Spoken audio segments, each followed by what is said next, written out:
Hello, welcome to another episode of Set Musings. So, we're up to Mirrodin Besieged now. So this is the second set in the Scars of Mirrodin block. It's a small set, but there is a couple of interesting things in this. One is, they did actually print set-specific basic lands for this set, which is unusual for a small set. The other thing is there's not a ton of cycles in here. I think there's only about 3 cycles. We'll see when we go through. But there were a lot of themes, mechanics, keywords and abilities in the set that were, relatively new, and ones that we seen in the previous set, but there's a lot going on thematically from that perspective, even though there's not many cycles. And like I said, you've also got the presence of set specific basic land. Now the other thing here, you can see just scrolling through here, so there's 155 cards in the set. I think that includes, does include the basic lands. 10 basic lands, 60 commons, 40 uncommons, 35 rares, 10 mythic rares. So that would mean that we have 2 basic lands per colour of mana. Themes and mechanics to watch out for: infect, proliferate, imprint, metalcraft, and the keywords and ability words: battle cry, living weapon, metalcraft, imprint, infect and proliferate. So there's themes which are also keywords, ability words, which does sometimes happen. Obviously, again, it's artifacts heavy set, and at the moment it's still the case that in terms of the casting cost, there isn't coloured mana in the casting cost of artifacts, but there is coloured mana in the activation costs, as you had in Scars of Mirrodin. And you can see, just scrolling down here, obviously we've got a higher proportion of artifacts than usual, also a higher proportion of artifacts at common than you would usually see. And down here you can see we've got the basic lands, which we'll return to in a moment. There's a few non-basic things going on. I think there's one multicoloured card too in here, which again we'll have a look at.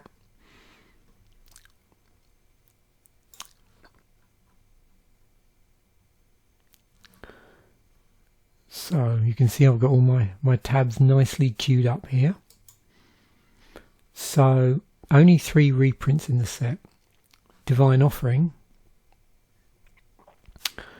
that was first printed in Legends and last seen in 5th edition at this point in time.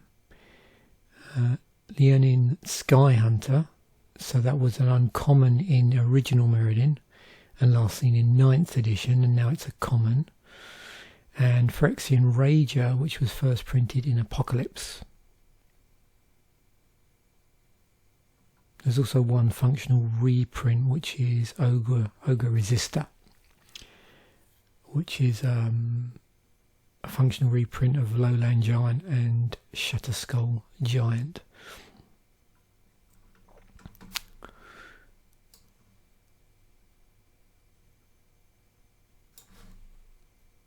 So 3 cards, reprints, and everything else is new. 142 new cards.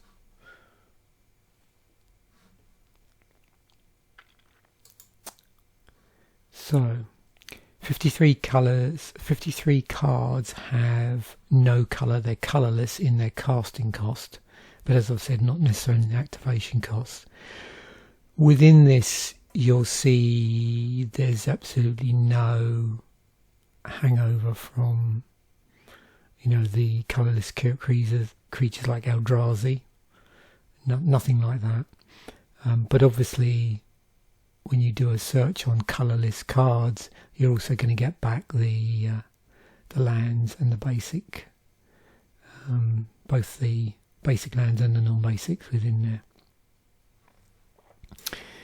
If you net out that,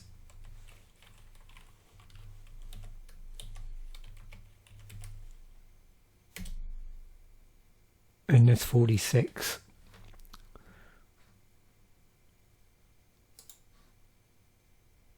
So 95 single colour cards, monocolour cards. So you can sort of contrast that with the amount of colourless cards. And then 2 cards with 2 or more colours. So one is Tezzeret, which is a planeswalker, and the other is Glisser, which is a legendary creature. Not the only legendary creature in the set, but just the only multicolour one.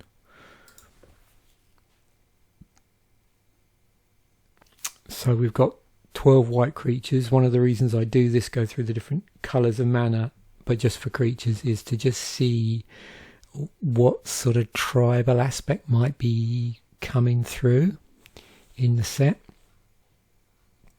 Particularly I'm interested in common and uncommon, because when you're drafting, that's more likely you're going to see. And if you like to say draft a tribal thing, it's always handy to see what is coming up, what is bubbling up as a result of the rarity in terms of the tribal aspects. So you can see we've got a number of cats in the set, and also,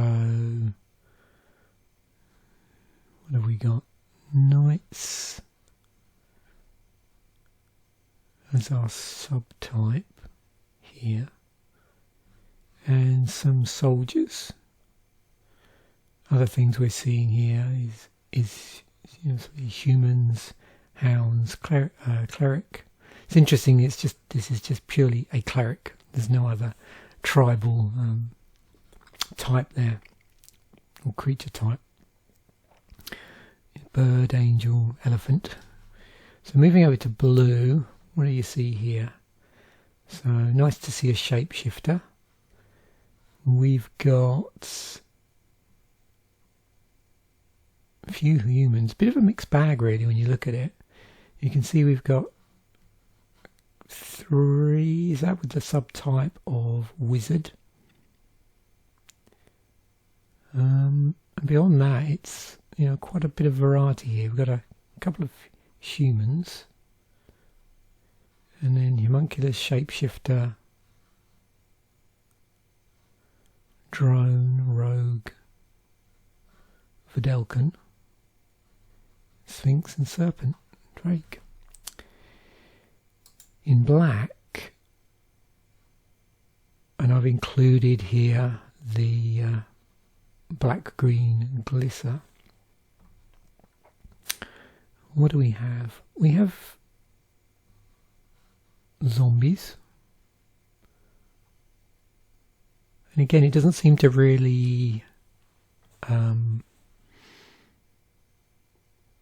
play heavily to one particular tribe, I don't think. I mean, you could say, well, there's 2 zombies and 3 zombies. Oh, sorry, 4 zombies. 4 zombies. So yeah. But how many horrors have we got?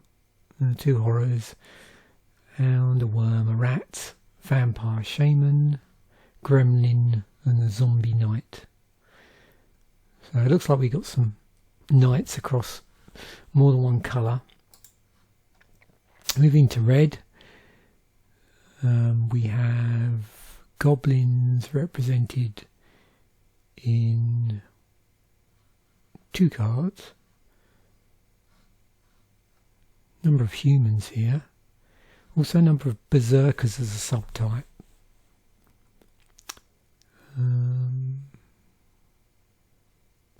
What else do we see here? It's ogre, elemental, lizard, and a giant. Another knight there. So Glisser's also in here, in green, and it's an elf. So 1, 2. So a couple of elves. Again, we're seeing like warriors across multiple colours, humans across multiple colours. We've got a couple of beasts, a hydra, a worm, a troll shaman, insect spider, wolf, horror. So we're seeing horrors across a few different colours as well. And as you know from previous episodes, I'm also now checking for anything that has a mana value greater than 6, so 7 or greater. Since the the advent of Eldrazi, I'm getting interested in very big spells, and that seemed to me like a good threshold. So Hellkite Igniter. So you can see we've got, what's that? 1, 2, 3, 4, 5 creatures that are pretty mana hungry. A sorcery and this Spine of Ishsar.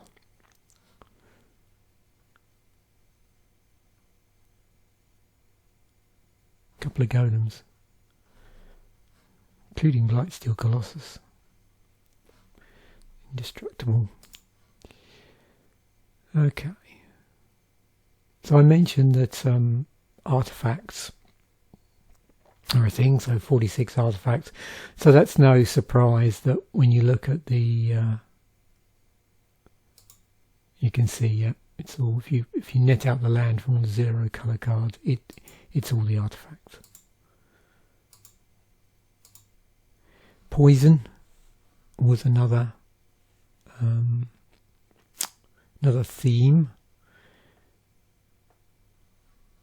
here, so a carryover from previously, and you can see that whole poison thing manifests itself in several different ways. So you have poison counters themselves, so there's what is it, 5 cards here that reference poison counters in some way, but additionally you might see some of these cards mentioning infect and or -1/-1 counters as well, because the 3 are all interrelated in some way. And there you go, -1/-1 counters. So we've got 24 cards that somewhere in the what I call it, like the full oracle, that's also the reminder text, reference -1/-1 counters.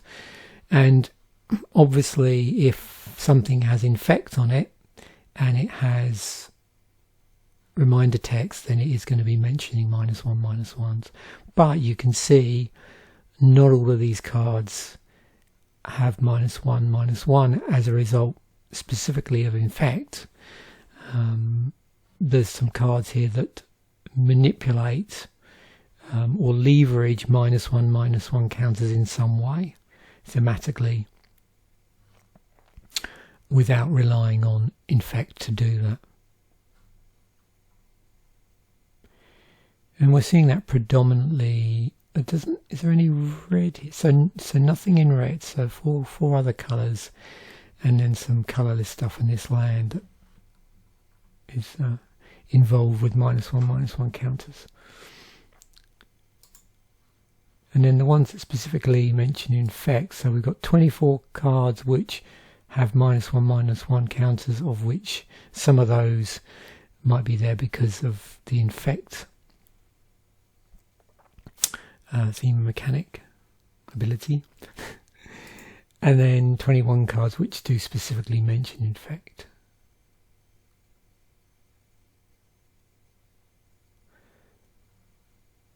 in some way. So here, well, we're seeing this one, which wouldn't have been in the previous one, has infect as a condition, as opposed to an effect of infect.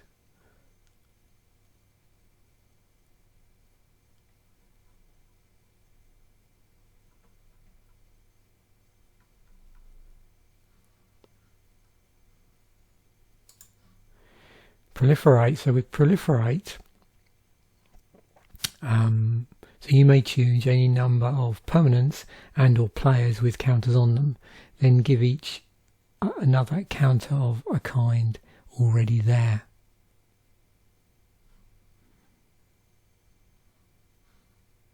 So you'll notice that what they've done here is they've stapled proliferate either onto a creature or onto another effect, onto another spell effect.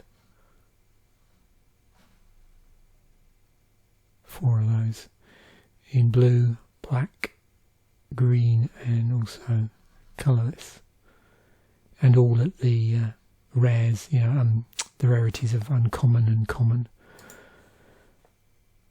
2 cards that mention imprint, so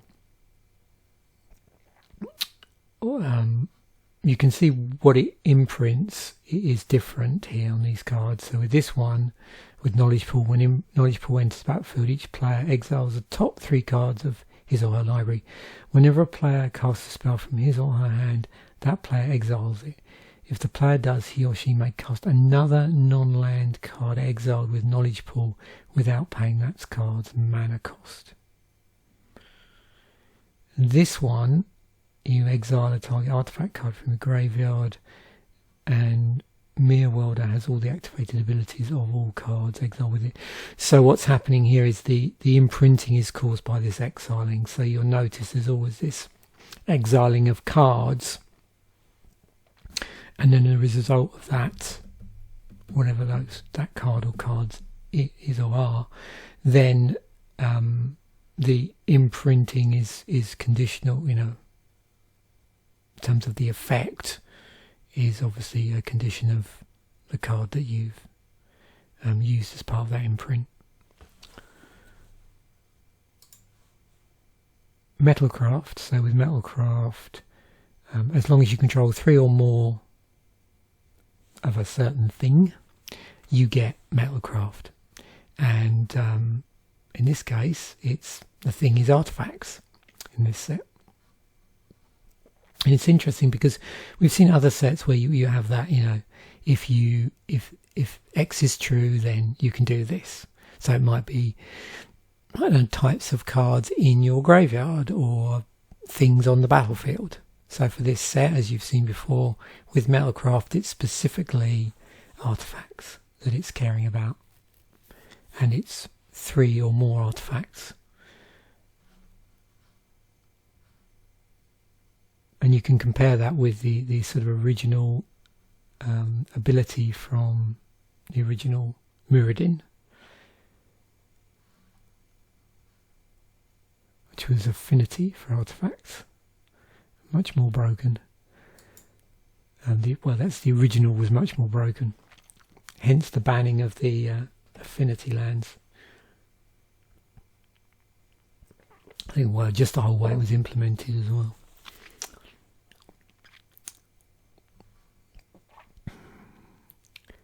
So 7 cards with Battle Cry. So with Battle Cry, whenever this creature attacks, each other attacking creature gets +1/+0 until end of turn.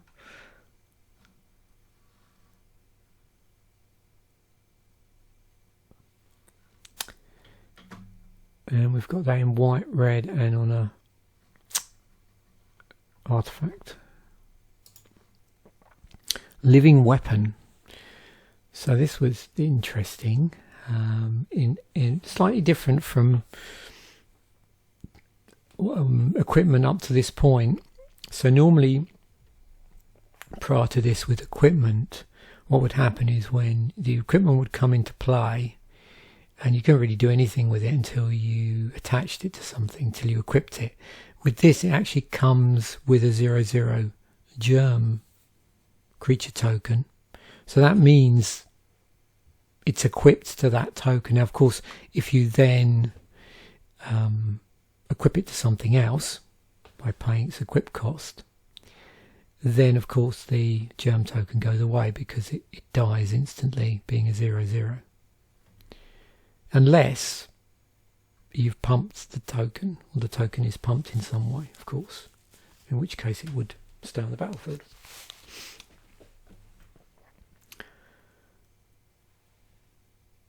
And you can see a number of different things that this equipment does. Obviously, all of them have to be a pump spell in some capacity, and at the very least pump the toughness so they don't die the moment they enter the battlefield.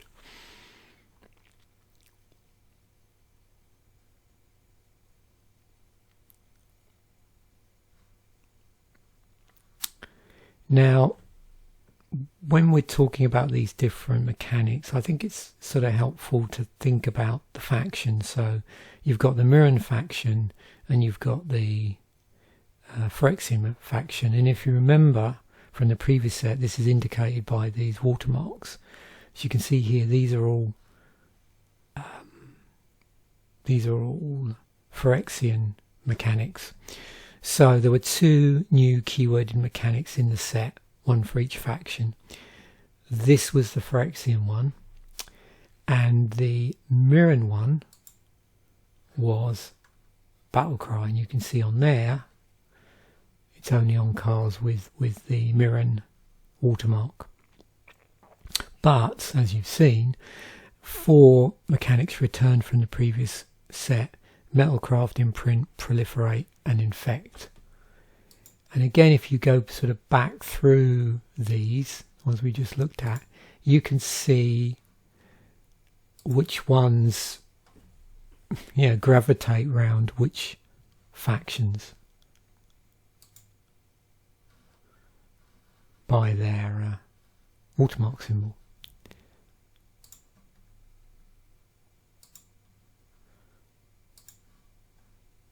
So the cycles, as I said, there's not many.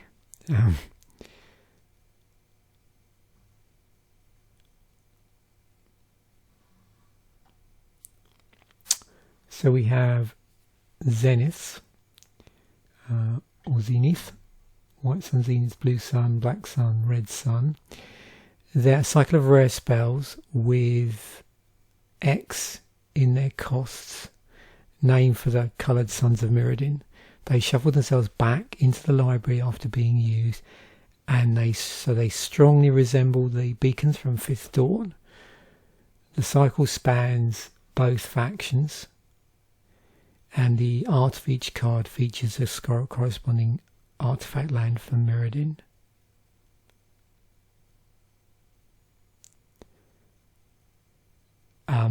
Then there's the colour aligned artifact creatures.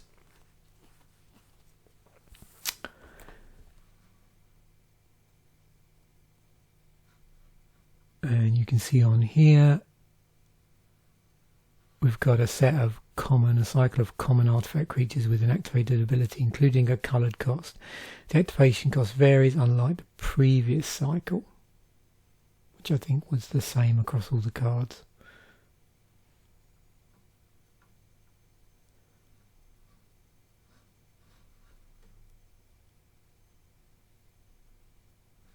Now I see in the notes here they mention that there's 3 cycles, and the third cycle that they're referring to, I believe, is the, if you can call it that, the basic lands, which was unusual for a small set. There's 2 each of those.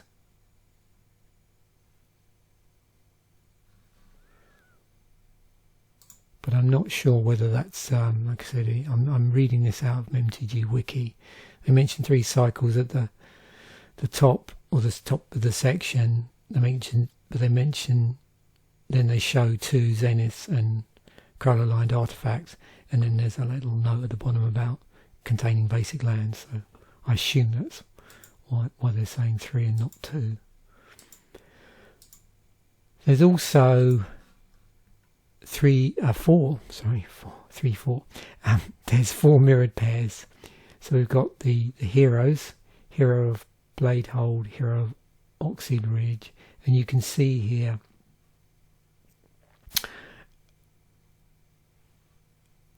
on here. So we've got an ability that triggers when they attack, and they're all 2, and then the colour of the particular colour of mana.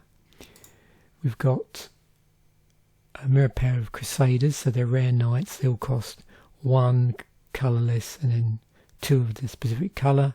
They've got protection from the primary colours of the opposing faction. You can see here in terms of factions that the heroes are both from the Mirrodin faction. The Crusader is 1 from each.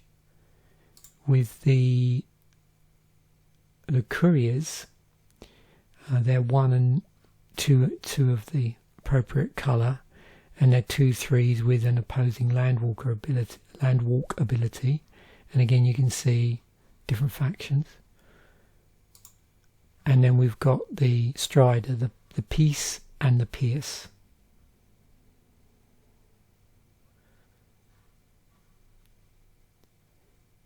So this one, when it enters the battlefield, you gain 3 life. When this one enters the battlefield, the target opponent loses 3 life. And again, you can see the different faction watermarks here. They're 4 to cast, and they're 3/3s. 10 mythics. So we've got 1 in white, 1 in blue, a black one, 1 red one, 2 green ones, and then 2 multicoloured, and then finally 2 artifacts. And those are your mythics. And not surprisingly, you can see here we've got a couple of legendaries as mythics, and then one of them is a planeswalker. We'll see how that pans out when we look at the legendaries in total. See if there's any legendaries at rarity and regular rare and not mythic rare. There's our basic lands.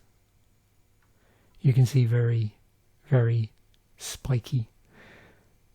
Now, as the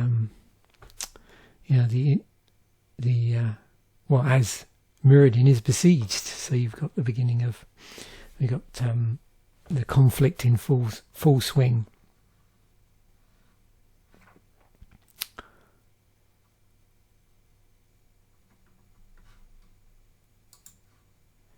So 2 non-basics, Contested Warzone and Inkmoth Nexus.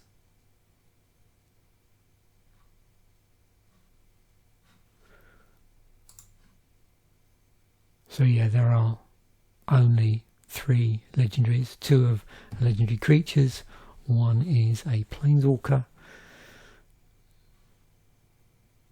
and there they are all at mythic. 82 creatures in the set.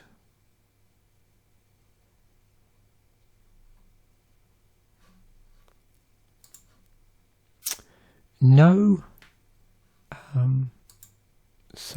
actual non-aura enchantments, none in this set, and there are only 2 auras. One is Corrupted Conscience and the other is Phyresis, and they're both Phyrexian faction cards, and they both give infect. This is interesting because this is one of those take control cards.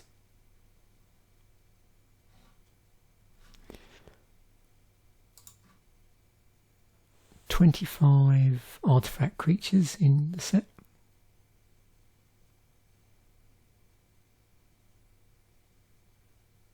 And you can see a number of those have activated abilities, coloured activated abilities. These ones up the top. What's that cycle? Also, indestructible is a thing in the set.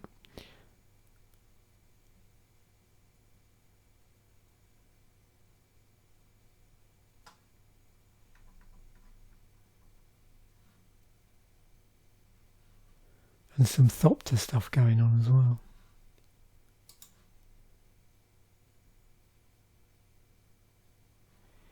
$11 pieces of equipment. Now, not all of them are living weapons. So we've seen the living weapons already. The things that aren't are the copper carapace, the dark steel plate, which also is indestructible on it, the piston sledge, silver skin armour, the sword of feast and famine, and Mirrodin claw.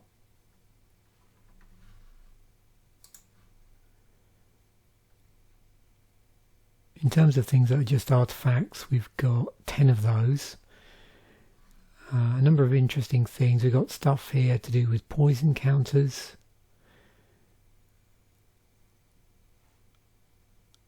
The other thing you'll notice is the presence of certain artifacts that don't seem to do an awful lot.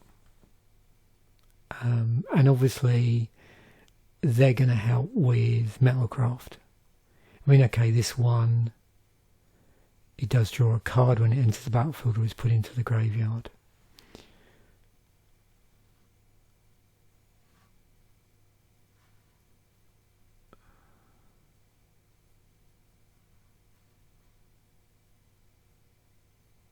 So you can see we've got a bit of conditional things going on here. And a lot of, activations as well. So either you're using up counters. So the other nice thing, in addition to infect counters, we've got charge counters. So those can obviously be manipulated with other things in the set that are going on. So the proliferate mechanic. Because that's just caring about counters and not whether they're infect counters or whatever they are, or poison counters.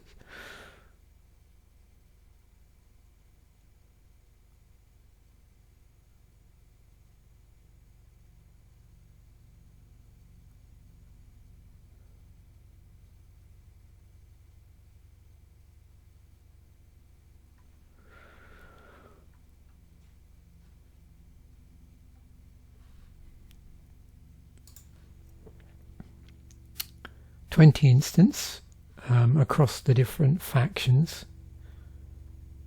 So what sort of things are they doing here? So we got bouncing of artifacts, creatures or enchantments, -1/-1 counters, artifact destruction, where you gain life off that as well, artifact reclamation from the graveyard, tokens and more tokens in white, in blue, and you can see here we got the zeniths, got some card draw, some counter spells, bounce, another counter spell. Yeah, this you sometimes see in blue, which is, was it power depletion. Here's our black removal spell, destroy target non-artifact creature. It's got to go for the throat there. This interesting -1/-1 counter instant. This one, which we've seen before, which is the damage that cares about infect and amplifies the damage accordingly, and deals it to the creature's controller. Non-creature artifact destruction, exile of artifacts, so sort of things you'd see in red. +1/+0, first strike. Pump in green here. way of dealing with flyers, and also imparting a poison counter on the controller, and +1/+1 and trample. So that's at instant speed. At sorcery speed, we've got one of my favourites, Phyrexian Rebirth. So this really interesting sorcery speed removal in white, which destroys all creatures, and you put an XX colourless horror artifact creature token on the battlefield, where X is the number of creatures destroyed this way. Cool card. What do we got here? So what else in blue? Interesting tutoring card or card draw.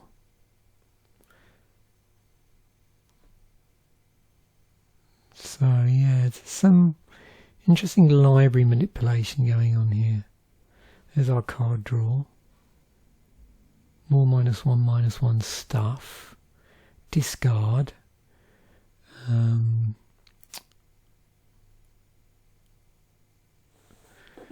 So getting stuff back from the graveyard.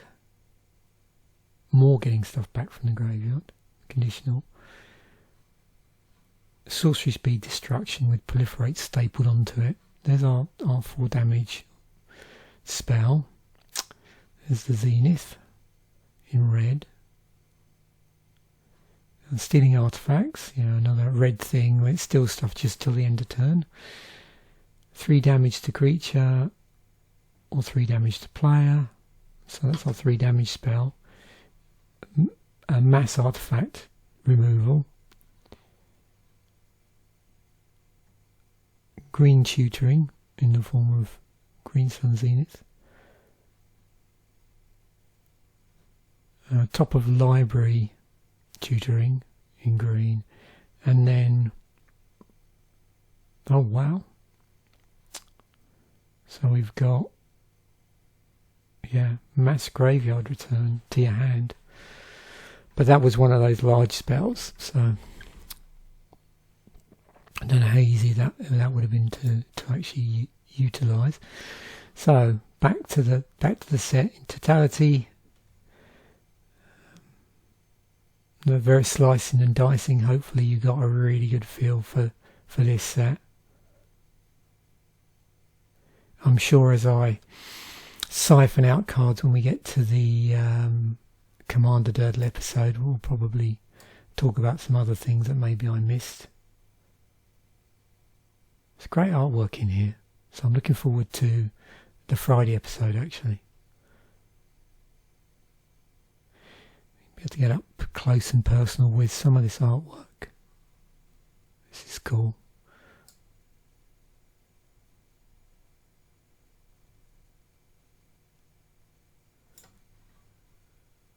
See what's going on here.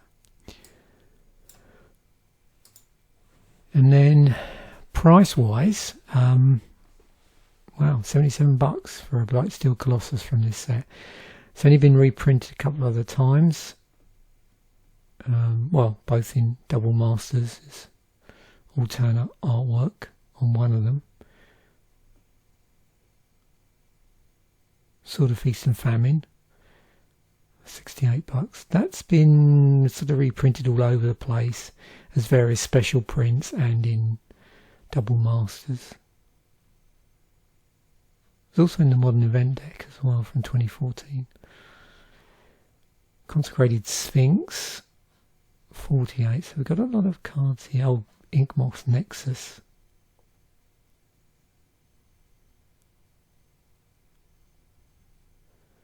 Phyrexian Crusader, 27. Green Sun Zenith, 26. Hero of Bladehold, 17. It's funny, the promo is cheaper than the original. There's a few here that have never been reprinted or just turned up in like a deck. So this was in that Elves vs Inventors dual decks quite later on.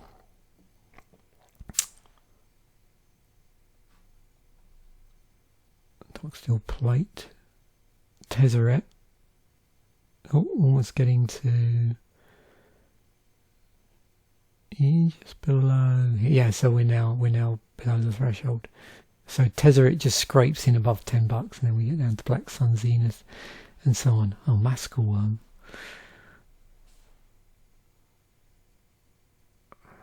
It's got cool artwork. Hopefully, I don't remember if I actually pulled one of these. And from the last trial, which I think we're going to see at some point in the future. So, EDH Rec stuff. So yeah, I suppose no surprise. Green Sun Zenith, Sword of Feast and Famine, Blue Sun, Consecrated Sphinx, Psychosis Crawler. Go for the Throat, Maskell Worm, Dark Steel Plate. Yeah. And so on. And Phyrexian Rebirth.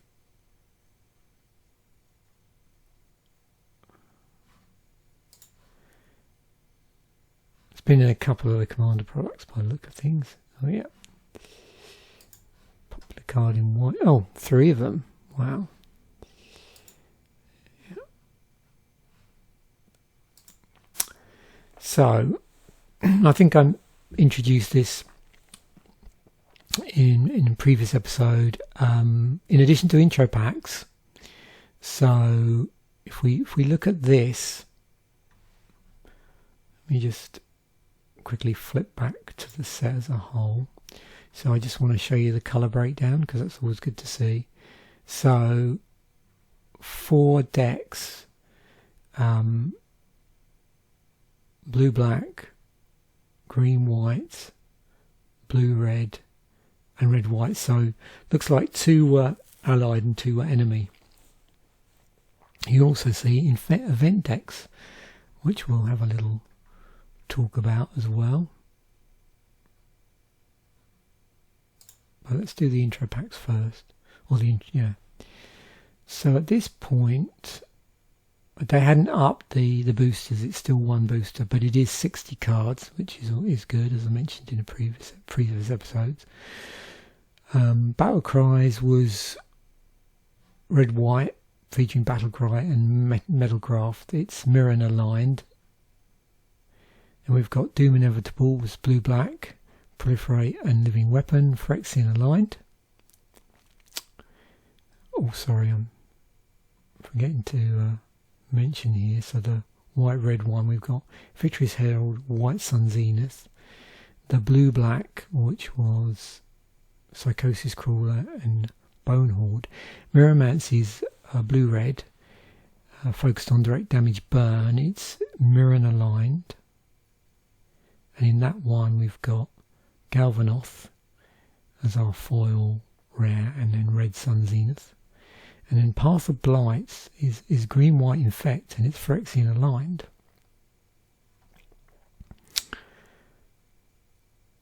And that has Phyrexian Hydra in it and Decimator Web. Now also we have now come online these event decks. We've got Into the Breach and Infect and Defile. So Into the Breach. Now with these event decks, these were more expensive than the intro packs. They were intended for playing at events, so to give you a little bit better of a chance, although some of these were better than others. So this is a fast aggro red deck that focuses on Battle Cry. So you've got mono red with a number of key artifacts. And Infect and Defile was a blue black with Infect theme. And also, as you'll see, it's borrowing cards effectively from out of the set. So it's not block exclusive necessarily. And as a consequence, you could get into a situation with these event decks where some of the cards, at certain points when they release the event decks in different sets, could rotate out fairly quickly. Now,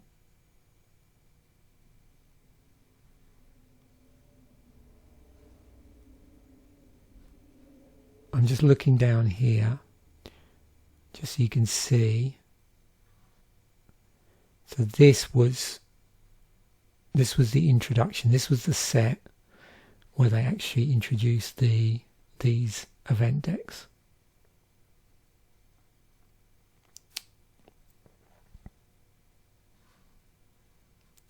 So I did start with this set. This is the trouble when I prepare ahead. I'm thinking about 2 or 3 sets ahead, so I always get a little bit confused as to whether I've mentioned event decks in a previous episode, and obviously I haven't. So yeah, this is the first set where an event deck appeared. So that's the set looked through.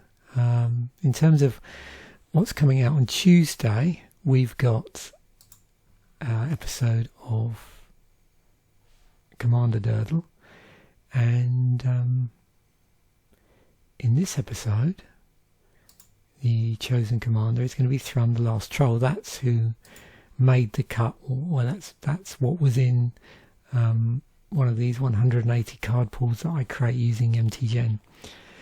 So, and we'll talk a bit more about these at the time, but just spoiler alert, or spoiler there. That's what we're going to be looking at. That's the deck. That's the build around Commander for Tuesday. Again, when we get to come to do the core set, I'm going to have a problem there in terms of there are no legendary creatures in the set, but you'll see how I deal with that, and that's when we get up to, what would it be, M12? Yeah, Magic 2012, but that's a couple of weeks ahead. I'm getting ahead of myself again. And then obviously Friday we'll have a nice look at artwork as usual. I also hope you're enjoying some of the other non-magic videos I'm putting up. I noticed that my top 5, the first of my top 5 videos that I'm doing now, that I put out I record earlier in the week and then release on Sunday, that's proving popular, and got into some interesting conversations with a couple of viewers. So if you are interested in talking about favourite live gigs, then please comment away, and I'll try and get back to you and add to the conversation. So yeah, there's lots of interesting stuff going on at the moment, and as I think I pointed out in that video, it's an interesting point to reach where I'm kicking out 7 videos a week, and I'm going to see how much I can maintain that as a challenge to myself. So thanks once again for watching. Bye for now, and I will catch you in the next episode.